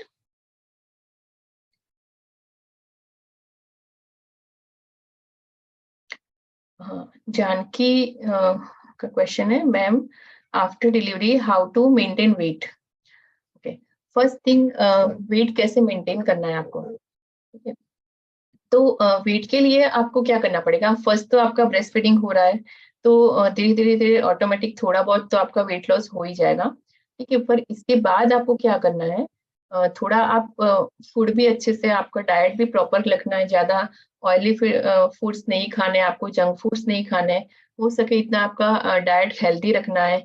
और आप वॉकिंग स्टार्ट कर दो, वॉकिंग स्टार्ट करोगे, हाफ एन आवर जितना वॉक करोगे धीरे धीरे, तो आपका वेट लॉस हो जाएगा। अगर बहुत ज्यादा वेट है आपका, तो फिर आप पोस्टनेटल एक्सरसाइज ट्राई कर सकते हैं, आफ्टर प्रेगनेंसी एक्सरसाइजेस जो स्पेशलिस्ट करवाते हैं, ठीक है। क्योंकि ड्यूरिंग प्रेगनेंसी आप बहुत सारे प्रॉब्लम्स होते हैं, जैसे किसी का सिजेरियन है तो उनका डायस्टिस रेक्टी हो जाता है, जैसे पेट की जो मसल्स है उसमें थोड़ा गैप आ जाता है, तो उसको डायस्टिस रेक्टी बोलते हैं, तो उसकी वजह से पेट बहुत बड़ा हो जाता है। तो वो चीज भी आपको एक्सरसाइज करके ही फिल अप करनी पड़ेगी, एक्सरसाइज पेट की करके फिर ये गैप भर जाती है ऐसे, तो वो एक करना पड़ेगा। फिर वॉकिंग करना पड़ेगा, ठीक है। तो ये कोई स्पेशलिस्ट फिजियोथेरापिस्ट कोई हो आपके पास, आपके आसपास, तो आप उनसे क्वेश्चन कर सकते हैं कि आपका कैसे आप कर सकते हैं वेट मैनेजमेंट, ठीक है। और ड्यूरिंग डिलीवरी आपको अगर कुछ वेट ज्यादा गेन हो रहा है, तो आप प्रीनेटल एक्सरसाइज ट्राई कर सकते हैं। Can you repeat jaggery water and what else you suggest? Okay. Jaggery water में जो मैंने बताया आपको, डील सीड्स और जैगरी वाटर वो मैंने बताया। जो डील सीड्स होते हैं उसको आप 1 टेबल स्पून जितना डील सीड्स ले लो, फिर आप उसको पानी में उबाल लो, थोड़ा सा उसमें जैगरी डाल देना आपको, ठीक है। फिर उसको थोड़ा उबालो, फिर वो पानी स्ट्रेन करके फिर आपको छान के फिर वो पानी लेना है, और वो वंस इन अ डे आप ले सकते हैं, वो भी मिल्क सप्लाई के लिए बहुत अच्छा है। देन प्रियंका, प्रेगनेंसी में कौन से मंथ से पेल्विक एक्सरसाइज शुरू करनी है? हाँ, this is good question. Pelvic exercise जो मैंने पेल्विक फ्लोर वाली एक्सरसाइज आपको बताई है, वो प्रेगनेंसी में आप 3rd मंथ से ही स्टार्ट कर दो, फर्स्ट टाइमेस्टर में से भी आप स्टार्ट कर सकते हो। आपको जैसे अभी पता नहीं है तो आप 2nd से स्टार्ट कर लो, बट ये एक्सरसाइज करने से आपका जो पेल्विक फ्लोर एरिया है, पेल्विक फ्लोर मसल्स है, वो आपकी बहुत अच्छे से एक्टिव रहेगी, तो फिर आपके लेबर के ड्यूरिंग लेबर भी आपको प्रॉब्लम नहीं होगी। तो ये आप ना कोई भी ट्राइमेस्टर में स्टार्ट कर सकते हैं, कोई भी मंथ में स्टार्ट कर सकते हैं। अगर आपका लास्ट मंथ चल रहा है तो आप अभी से भी स्टार्ट कर सकते हैं, ठीक है। तो ये आप कभी भी स्टार्ट कर सकते हैं। देन स्नेहा,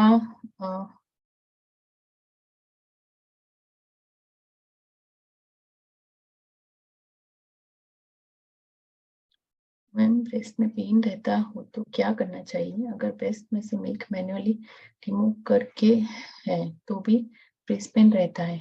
हाँ, दैट इज गुड क्वेश्चन। अगर आपको ब्रेस्ट में पेन रहता है तो आपको क्या करना चाहिए कि हीटिंग बैग जो होता है, आपको हीटिंग बैग से थोड़ा 10 मिनट जैसा हीटिंग बैग अप्लाई करो, तो आपको धीरे धीरे ब्रेस्ट पेन कम हो जाएगा। किसी किसी का पोस्ट प्रेगनेंसी है ना, एब्डोमिनल पेन भी, एब्डोमिनल मसल्स होते हैं वहां पे भी बहुत ज्यादा पेन होता रहता है। तो अगर नॉर्मल डिलीवरी है आपकी तो आप एब्डोमेन के ऊपर भी आप हीटिंग बैग अप्लाई कर सकते हैं, इससे आपका ना पेन भी कम होगा। प्लस जो मैंने पेट खींचने वाली जो एक्सरसाइज बताई ना आपको, वो भी कर सकते हैं। तो उससे क्या मसल्स में ब्लड सर्कुलेशन इंप्रूव होगा, तो आपका धीरे धीरे धीरे वो पेन जो है वो चला जाएगा, ठीक है। और ब्रेस्ट पेन के लिए हीटिंग अप्लाई करके थोड़ा आप ऐसे ये मसल्स ये भी कर सकते हैं, मसाज भी कर सकते हैं, तो उससे आपको पेन रिलीफ रहेगा। How to deal overheat while feeding baby facing pain while urination. How to deal overheat.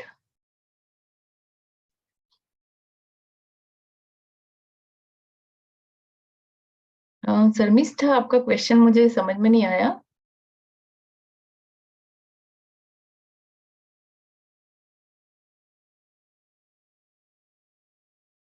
Maybe how to deal overheat while feeding baby facing pain while urination.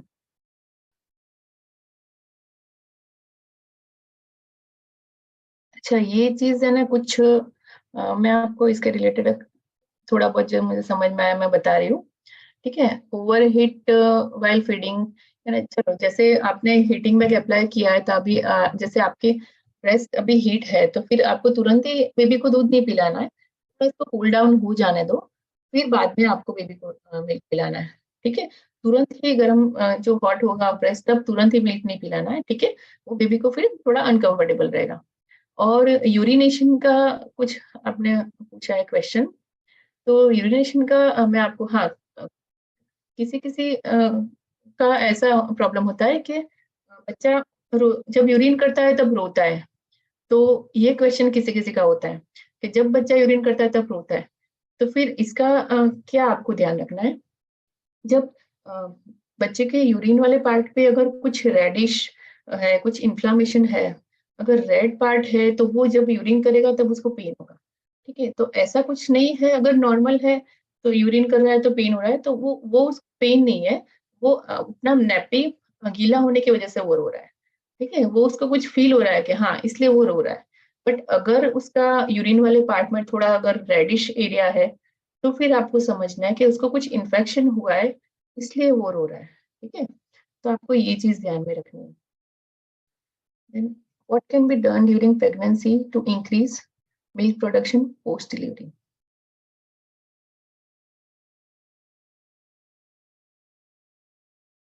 उसके लिए तो आपको फूड हेल्दी रखना पड़ेगा आपका. ठीक है, और थोड़ा बहुत आपका ये ब्रेस्ट का मसाज भी कर सकते हैं थोड़ा. ठीक है, ये सब चीजें आपको कर सकते हैं, बट वो आफ्टर डिलीवरी ही मिल्क का जो सप्लाई है आफ्टर डिलीवरी स्टार्ट होगा, क्योंकि ड्यूरिंग डिलीवरी फिर डिलीवरी होती है, फिर उसके बाद हार्मोनल चेंजेस होते हैं बॉडी में, तो इसके बाद ही आपका मिल्क स्टार्ट होगा. ठीक है, तो आप अगर पहले से आप केयर करना चाहते हैं तो आप ये करो.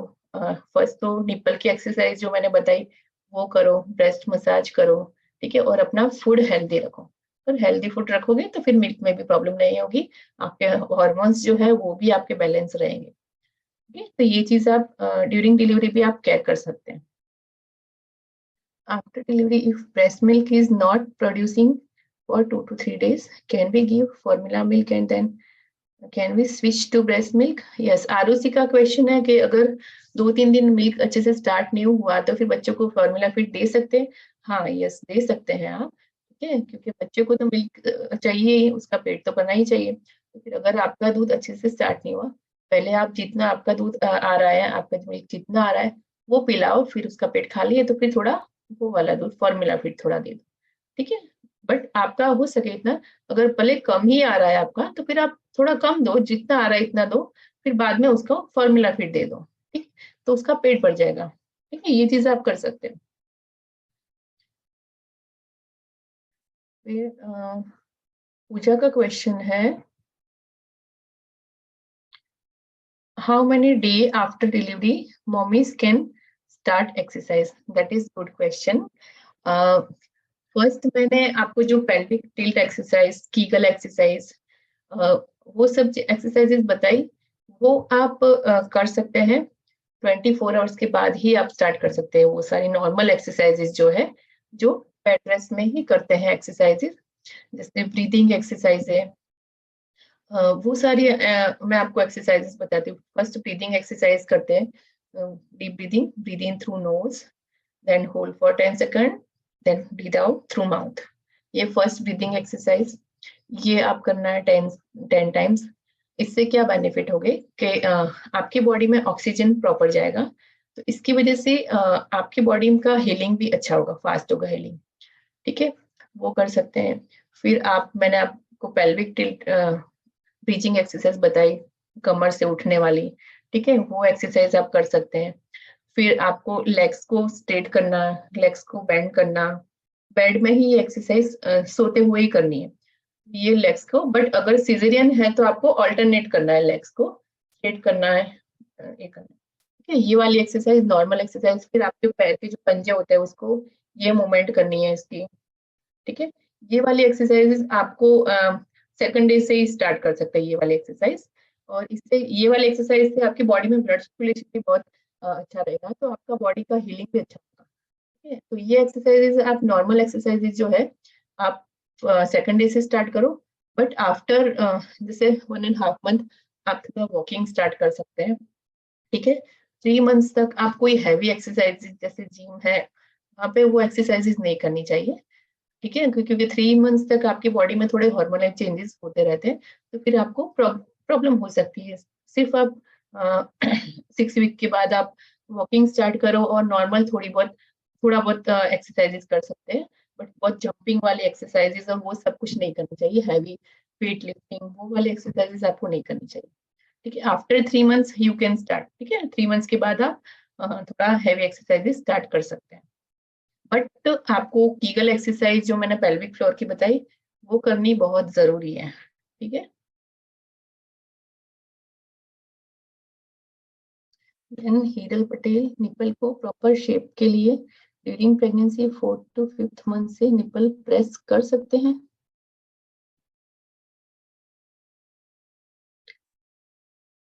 नो, नहीं, निपल प्रेस करने से प्रॉपर शेप नहीं हाँ होगा। ठीक है, मेन थिंग इज उसको आपको स्ट्रेच करना है, बाहर लाना है, और उसको आप प्रेस करोगे तो उसका शेप नहीं आएगा, वो जो है वही रहेगा। ठीक है, सिर्फ आपको उसको बाहर लाना है, वो इम्पोर्टेंट है, क्योंकि वो ऑलरेडी उसका जो ग्रोथ है निपल का वो है, तो आप कितना भी उसको प्रेस करोगे वो कम नहीं होगा। ठीक है, मैम मेरी बेबी, अंजलि का क्वेश्चन है, मैम मेरी बेबी दूध पीने के बाद सारा दूध बाहर निकाल देती है और बेबी 8 दिनों में करती है। हाँ अंजलि, आपका ये क्वेश्चन है कि आपका बेबी दूध पीने के लिए बाद सारा निकाल देती है और 8 डेज में पॉट करती है। तो आप आपके बेबी का कुछ इंडाइजेशन का प्रॉब्लम है, ना? आप जो दूध पिलाते हो या तो उसका दूध मिल्क अच्छे से पी नहीं रही है वो, ठीक है, या तो उसका सप्लीमेंट अच्छे से नहीं है, ये कुछ प्रॉब्लम हो सकता है, इंडाइजेशन हो रहा है, उसको गैस की प्रॉब्लम हो सकती है। तो आप ये चीज कर सकते हो। और 8 दिनों में करती है, तो मैंने जैसे पहले भी बताया कि अगर पॉटी 8 दिन में करती है, अगर वो सॉफ्ट स्टूल है उसका, तो फिर कोई प्रॉब्लम नहीं है। बट अगर हार्ड स्टूल है तो फिर आपको डॉक्टर की एडवाइस लेनी चाहिए कि उसका इंडाइजेशन प्रॉपर नहीं हो रहा है, तो उसके डाइजेशन के लिए फिर डॉक्टर आपको कुछ देंगे चीजें, दवाइयाँ, तो फिर आप वो यूज करो। ठीक है, या तो फिर ये डिल सीड्स का बच्चों का वाटर भी मिलता है, आप रेगुलर वो यूज करना स्टार्ट करो, बच्चों को देना स्टार्ट करो, 1 टेबल स्पून जितना देते हैं, तो फिर इससे बेबी का डाइजेशन भी प्रॉपर होगा। और एवरी फीडिंग के बाद आप, मैंने जैसे बताया, बच्चे को ऐसे लेके उसको थोड़ा अ, ऐसे खड़ा रखना है, तो फिर उसका जो मिल्क है प्रॉपरली नीचे स्टमक तक उतर जाए, और फिर उसको डकार भी खिलाना है ऐसे। ठीक है, तो ये चीज से फिर उसका डाइजेशन भी प्रॉपर होगा। बट एवरी फीड के बाद आपको ये ट्राई करना ही है, ये जरूरी है। ठीक है,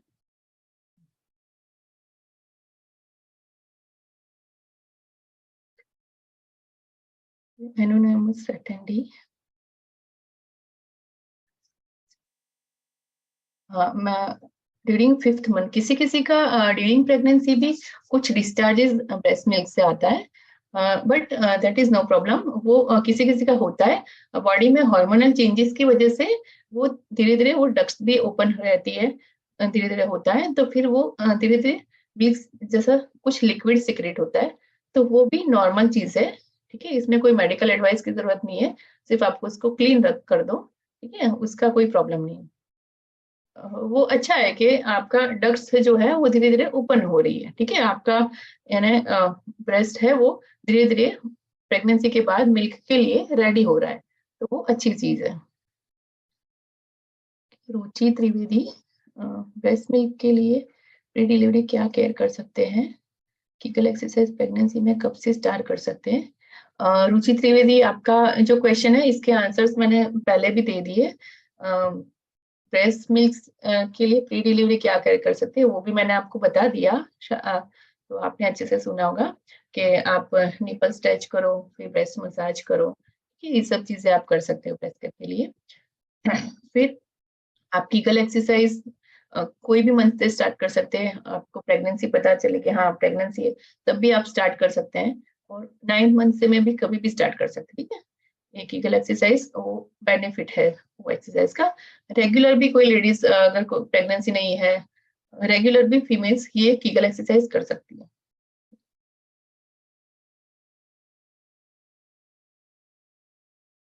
फिर प्रियंका का क्वेश्चन है, स्ट्रेच मार्क्स के लिए क्या करना चाहिए? मेरा 2nd मंथ है अभी। ओके, स्ट्रेच मार्क के लिए बहुत कुछ करते हैं लोग। ओके, बट स्ट्रेच मार्क के लिए आप नॉर्मल घर पे जो होम रेमेडीज यूज कर सकते हैं वो मैं आपको बताती हूँ। कि नॉर्मल आपको ऑलिव ऑयल लेना है, फिर उसको आपको पेट के ऊपर अच्छे से मसाज करना है, और बस फिर आपको ये चीज करनी है कब? नहाने के बाद आपको ये चीज करनी है। और क्योंकि जब आप नहाते हैं ना तो आपके स्किन के पोर्स अच्छे से ओपन हो जाते हैं, तो फिर आप ये ऑलिव ऑयल अप्लाई करोगे अच्छे से, तो धीरे धीरे धीरे आपके स्ट्रेच मार्क्स धीरे धीरे धीरे वो कम होने लगेंगे। ठीक है, और स्किन भी आपकी अच्छी होने लगेगी। तो ये चीज आप कर सकते हो। किसी किसी का बहुत डार्क हो जाता है एब्डोमेन आफ्टर डिलीवरी, तो उसका कलर भी धीरे धीरे धीरे लाइट होने लगेगा, but olive oil is good. Olive oil से आप नहाने के बाद ऑलिव ऑयल तुरंत ही आपको अप्लाई कर देना है, क्योंकि ड्राई स्किन होती है तो उसकी वजह से भी स्ट्रेच मार्क्स होते हैं। ठीक है, तो वो आप कर सकते हैं।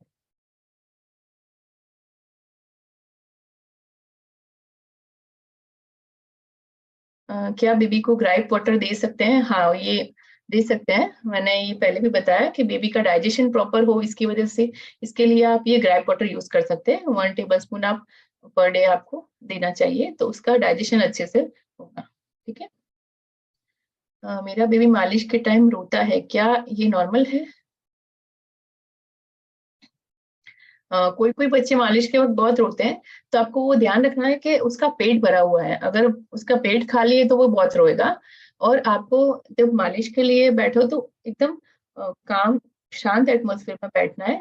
ठीक है, और फीडिंग के लिए भी बैठो तो आपको बहुत ही पीसफुल एरिया में बैठना है। और अभी के जनरेशन को मैं प्लीज रिक्वेस्ट करूंगी कि आप फीडिंग कराते वक्त मोबाइल फोन का यूज मत कर कीजिए। उससे बेबी के ब्रेन के ऊपर बहुत ही बुरा इफेक्ट होता है। ठीक है, इसलिए मोबाइल फोन्स आप साइड में ही रखिए। ब्रेस्ट फीडिंग के ड्यूरिंग आपको सिर्फ बेबी के अंदर ही ध्यान देना है। ठीक है, कुछ अच्छे विचार कीजिए, कुछ अच्छे पॉजिटिव थिंकिंग कीजिए, तो वो चीजें बेबी में भी अच्छे से जाएगी। ठीक है, इसलिए ये चीजें आपको ध्यान रखनी है। और बहुत रोता है तो फिर पहले इसको आप शांत कीजिए, और धीरे धीरे हल्के से आप उसका मसाज स्टार्ट कीजिए, तो फिर वो धीरे धीरे काम हो जाएगा। ठीक है, और स्टेप बाय स्टेप मसाज करोगे तो उसको भी अच्छा लगेगा, वो भी हैप्पी रहेगा। In which month of pregnancy can we start nipple pulling? आप कोई भी मंथ में निपल पुलिंग स्टार्ट कर सकते हैं, बट सेकंड टाइमेस्टर से स्टार्ट करो तो बेटर है। ठीक है, कि वो उसको निपल को बाहर आने के लिए 2 से 3 महीने का तो टाइम चाहिएगा, इसलिए जितना जल्दी आप कर सकते हो तो अच्छा है।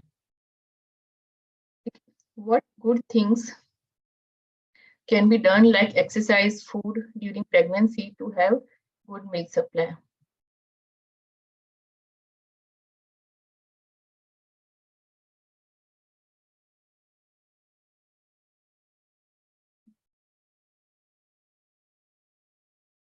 ये चीज मैंने आपको सब पहले भी बता दी कि एक्सरसाइज, फूड आपका ड्यूरिंग प्रेगनेंसी, मिल्क सप्लाई के लिए आपको क्या फूड लेना चाहिए, क्या करना चाहिए, एक्सरसाइज, वो सब कुछ मैंने आपको बता दिया।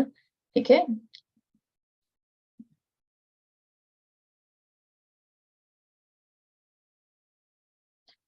if mother having PCOS issues, because of PCOS issue, she is facing facial hair and breast hair issues.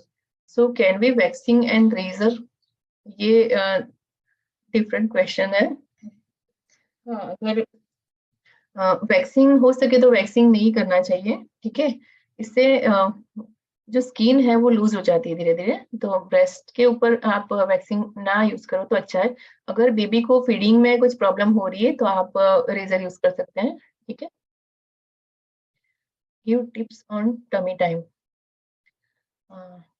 Tummy के लिए बहुत सारी एक्सरसाइजेज आती है, जो मैंने आपको पहले बताया।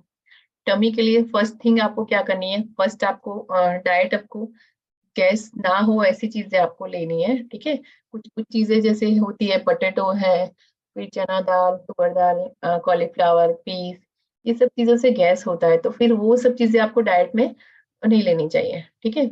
फिर डाइजेशन प्रॉपर हो इसके लिए आपको अजवाइन, वाटर और वो सब नॉर्मल लेना चाहिए, तो इसकी वजह से आपको एसिडिटी ना हो, ठीक है। This is first thing, food से स्टार्ट होगा फर्स्ट। फिर आपको क्या करना है, टमी टाइट करने के लिए मैंने आपको एक्सरसाइज टीच की कुछ, जो ब्रीथिंग है पेल्विक लिफ्ट करके, तो वो एक्सरसाइज आप कर सकते हैं। पेट को अंदर खींचने वाली जो मैंने एक्सरसाइज बताई आपको, वो आप कर सकते हैं, वो 24 आवर्स के बाद आप स्टार्ट कर सकते हैं, ठीक है। पेट को अंदर खींचते रहो, फिर 10 सेकंड होल्ड करो, रिलैक्स करो, ये वाली एक्सरसाइज कर सकते हैं। प्लस पोस्ट प्रेगनेंसी बेल्ट जो होता है, वो पोस्ट प्रेगनेंसी बेल्ट भी आप यूज कर सकते हैं, तो इससे आपका टमी धीरे धीरे धीरे कंट्रोल में आ जाएगा, ठीक है। फिर मैम मेरी बेबी गर्ल 22 डेज की, बट यूज उसे सर्दी और कफ बहुत है, डॉक्टर ने ड्रॉप्स दिए पर बहुत कफ है, बॉर्न हुई तब से। हाँ, ये चीज के लिए भी मैं आपको बोलूंगी, आप मेडिसिन इतना दे ही रहे हो पर उसको ठीक नहीं हो रहा है, तो फिर आपको मिल्क तो सब दे ही रहे हैं, बट बोलते हैं कि कुछ चीजें बाहर के फिर नहीं देनी चाहिए, बट आप मेडिसिन दे रहे हो तो आप एक ये चीज भी करो कि आप थोड़ा सा उसको 1 ड्रॉपर जैसा 1 ml जितना है ना, उसको डेली सोने से पहले, रात को सोने से पहले थोड़ा हल्दी, हल्दी माइल्ड एकदम जरा थोड़ा सा हल्दी लेना है, पानी के साथ मिक्स करके थोड़ा 1 ड्रॉपर में 1 ml जितना, इतना उसको डेली पिलाने का रखो, तो उसका जो कफ है वो भी धीरे धीरे चला जाएगा, ठीक है। ज्यादा मेडिसिन की जरूरत नहीं पड़ेगी। हल्दी इज बेस्ट एंटीबायोटिक, इसलिए आप वो यूज कर सकते हैं, ठीक है। मेरा बेबी बहुत उल्टी करता है जी, देर वो जागे इतनी बार एवरी 5 मंथ पे वो करता है, 5 मिनट पे, उसका कोई उपाय बताएं। अगर इसका डाइजेशन प्रॉपर नहीं है तो वो करेगा, बार बार वॉमिटिंग करेंगे बच्चे, ठीक है। तो फिर आपको मैंने बताया ऐसे आपको दूध अच्छे से पिलाना है, ठीक है। अगर मदर मिल्क है तो उसकी क्वांटिटी आपको सही से रखनी है।